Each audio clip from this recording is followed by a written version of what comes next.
أعوذ بالله من الشيطان الرجيم بسم الله الرحمن الرحيم.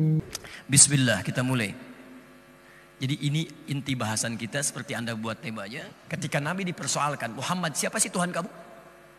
Kamu bilang merawat, menyembuhkan, ya, mengampuni, memaafkan. Siapa Tuhan kamu? Lihat kalimatnya.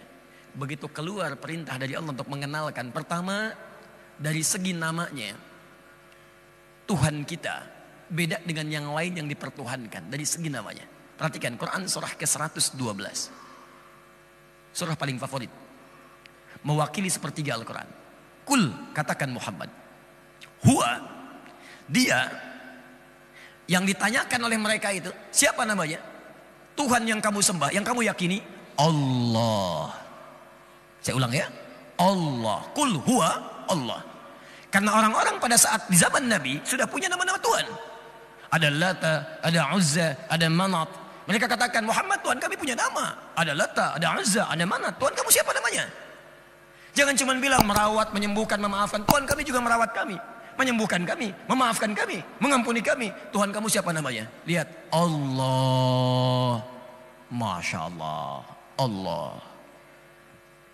Dan bukan hanya Allah. Diberikan sifat yang paling indah yang menegaskan dari segi nama saja tidak ada yang bisa menyaingi. Qul huwallahu ahad. Ahad. Ada ahad, ada wahid, itu beda. Ada al-ahad, itu lain. Sekarang ada apa? Bukan. Bukan ahad, ini al-ahad. Kalau ahad itu sifat satu-satunya, nggak ada duanya. Tapi kalau pakai al itu berulang. Itu berulang. Dan bukan minggu ya. Bukan minggu, itu ada kisah. Nantilah kalau saya terangkan terlalu luas. Tapi Anda buka saja bukunya. Pendiri Nahdlatul Ulama, Kiai Haji Muhammad Hashim bin Asy'ari. Mendirikan NU 31 Januari 1926. Punya 19 kitab. Anda buka kitab keduanya. Namanya Risalah Ahlus Sunnah wal Jamaah. Halaman ke-14. Posisi paling kanan sebelah atas. Baris ketiga sampai baris kelima. Baris ketiga dimulai dari pojok sini nih. Diterangkan di situ. Kenapa kemudian alasan ahad bisa jadi minggu salah satunya. Nah, ahad, qul huwallahu ahad. Lihat, ada ahad, ada wahid.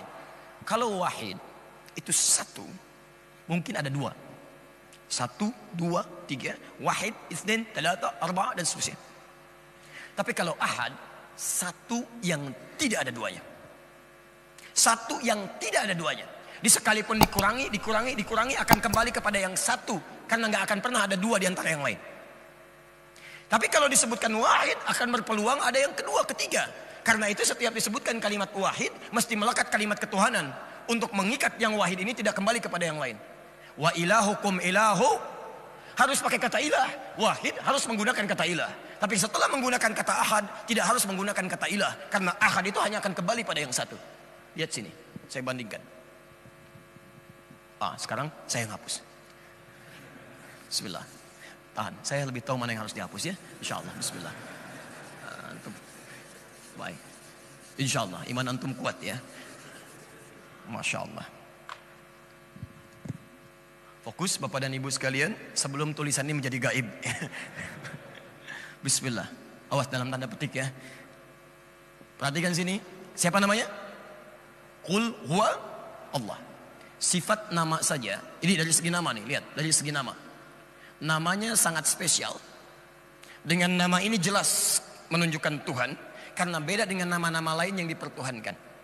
Saya ingin ingatkan dari sekarang dan kajian ini tersambung live. Pemirsa dimanapun Anda berada, saya tegaskan ini kajian ilmiah. Berisi perbahasan ilmiah. Jadi kalau nanti ada hal yang tidak sepakat, dipersoalkan, mari persoalkan secara ilmiah. Dan saya siap berdiskusi. Oke? Jangan sampai nanti sedikit-sedikit, dipersoalkan jadi tersangka saya besok gitu kan. Kita lihat dulu. Yuk kita lihat. Lihat sini ya, sifatnya ahad. Ahad itu satu-satunya, bukan hanya melekat pada sifat tapi pada nama. Jadi kalaupun ini dikurangi satu hanya akan tetap kembali pada esensi yang sama. Saya mau turunkan, misal nama-nama yang dipertuhankan, misal untuk perbandingan saja. Dan silahkan bagi yang meyakininya itu kembali pada masing-masing. Karena dalam Islam ada kaidah. Quran surah kedua ayat 256, paling kiri sebelah bawah. La ikraha fid din. Tidak boleh paksa orang untuk memeluk ad-din. Apa itu ad-din? Quran surah 3 ayat 19. Inna ad-dina indallahil Islam. Gak boleh paksa orang masuk Islam. Gak ada kaidah di kita baik secara kasar ataupun halus. Gak boleh secara halus kasih orang Indomie supaya masuk Islam. Kasih orang uang supaya masuk Islam. Gak boleh. Apalagi memaksa. Todongkan pedang, todongkan ini itu gak boleh. Haram hukumnya. Hati-hati ya. Anda paksa orang masuk Islam dengan senjata, haram, Anda dosa. Dosa Anda. Maka dari itu saya ingin tegaskan. Yang isu-isu muncul sekarang, tembak orang, bunuh orang, bom orang, supaya menegakkan nilai-nilai keislaman, saya katakan itu keliru. Tidak sesuai dengan konsepsinya. Jadi kejadian Pak Herman. Di Jalan Tamrin itu, meledak bom. Setelah itu saya berangkat ke Lampung. Pertanyaan pertama sampai Lampung, Ustadz, apakah bom di Jalan Tamrin jihad fisabilillah? Saya bilang, Pak, sependek pengetahuan saya, jihad fisabilillah itu jihad di jalan Allah, bukan di Jalan Tamrin. Agak beda. Ayo sini, kembalikan. Sudah. Misal ya, saya tuliskan misal. Misal Yesus. Misal saja, misal Wisnu, misal. Misal saja.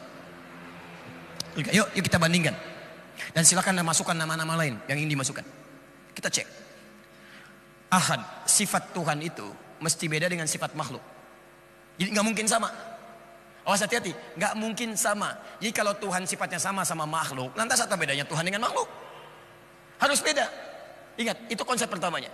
Maka Allah kenalkan dari nama dulu. Perhatikan, nama yang melekat pada Tuhan mesti beda dengan makhluk. Setiap dihilangkan hurufnya kembali pada nama yang sama. Esensi yang sama. Yuk lihat, Allah. Saya ingin menghapus sekarang huruf ini, hamzahnya, hamzah wasal. Yuk kita hapus.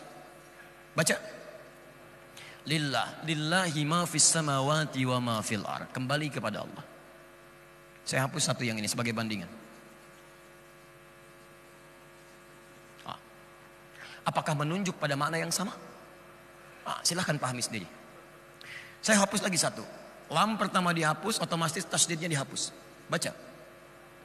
Lahu mulkus samawati wal ar. Kembali kepada Allah.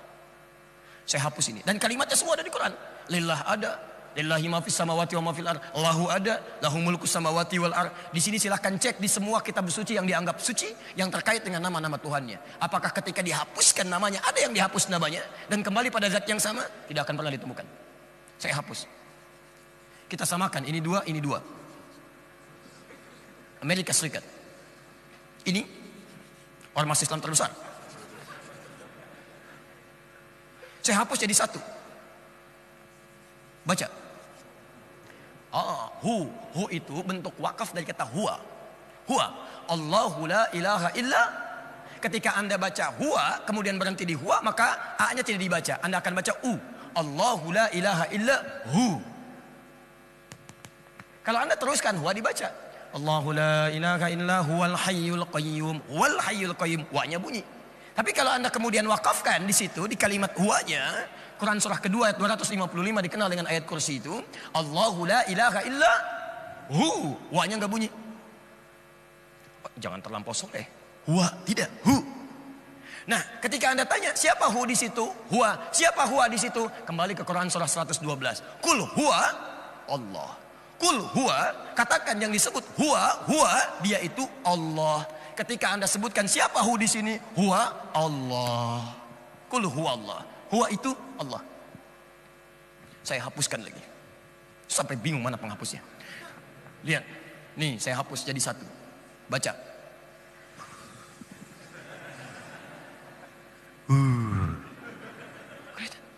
Saya hapuskan semuanya. Apa namanya? Ketika tidak kelihatan, ghaib namanya. Alladzina yu'minuna bil ghaib. Ada semuanya. Tunjukkan pada saya, ketika saya hapus ini, di mana Tuhan Anda? Dari segi nama, dia ahad. Segi nama. Jadi ketika Allah ditanya, kemudian ditanyakan melalui Rasulnya, siapa nama Tuhanmu? Mustahil ada kalimat yang mengalir di lisan manusia dengan sifat-sifat ketuhanan. Kalau nama ini bukan berasal dari Allah, mustahil bisa memiliki sifat-sifat ini. Karena mesti beda antara konsepsi Tuhan dengan konsepsi makhluk. Antara Rabb dengan makhluk, antara Khalik dengan makhluk. Allah menyebut dirinya Khalik. Quran surah 15 ayat ke-28. Wa idz qala rabbuka lil malaikati inni khaliq, saya Khalik, kamu makhluk. Beda sifat Khalik dengan makhluk. Karena itu terusan dari ayat-ayat ini menerangkan perbedaan sifatnya. Allahus Samad. Sifat-sifat Tuhan itu mesti jadi acuan. saya turunkan dalil-dalilnya. Misal, Qul huwallahu ahad. Somad jadi acuan. Perhatikan. Somad jadi acuan. Satu. Nggak mungkin Anda bisa mengacu pada yang lebih daripada satu. Pengumuman disampaikan oleh orang pertama, insya Allah jam 7 ada pernikahan. Orang kedua mengatakan insya Allah jam 7:04 pernikahan dimulai. Orang ketiga ada toleransi jam 7:30 dimulai. Mana yang mau Anda jadikan pegangan? Tuhan satu mengatakan saya mau turunkan rahmat hari ini. Tuhan dua mengatakan jangan dulu, tahan dulu, saya mau azab dulu. Tuhan tiga mengatakan jangan diazab, jangan turunkan rahmat. Tengah-tengah aja, standby. Mustahil. Maka turun kemudian kaidah. Quran surah ke-21 ayat 22. Qul law kana fihi ma'alihatun illallahu la fasadata. Muhammad umumkan pada mereka. Kalau di langit dan bumi ada banyak Tuhan selain Allah, yang satu saja, mesti satu, maka kacau urusan bumi dan langit ini. Satu pengen hujan, yang satu pengen berawan. Satu pengen petir, yang satu jangan dulu. Semua mengatakan ini mengatakan itu. Kapan terjadinya suasana kondusif di muka langit dan bumi? Besok kiamat, kata Tuhan satu lagi, jangan dulu. Bagaimana nanti bisa terjadi kebaikan? Maka akal kita disentuh oleh Quran. Lihat konsepsi akal dalam Quran. Di Quran itu jelas sekali kalimatnya. Menyebut Tuhan namanya jelas. Ibadah jelas. Tunjukkan pada saya, di kitab mana ada kejelasan saya Tuhan, sembah saya. Saya Tuhan, sembah saya. Kalau Anda temukan, potong kambing besok di Idul Adha. Silahkan. Teman-teman sekalian, lihat jelas di Quran itu. Allah namanya, sifatnya jelas. Sifatnya diterangkan dengan begitu detail ya. Kalau logikanya jelas dibangun. Kalau ada Tuhan lebih daripada satu, kacau kehidupan di muka langit dan bumi. Maka diturunkan Allahus Samad. Yang akan jadi acuan cuma satu. Satu. Lam yalid walam yulad. Karena itu nggak mungkin ada Tuhan bisa melahirkan, bisa dilahirkan.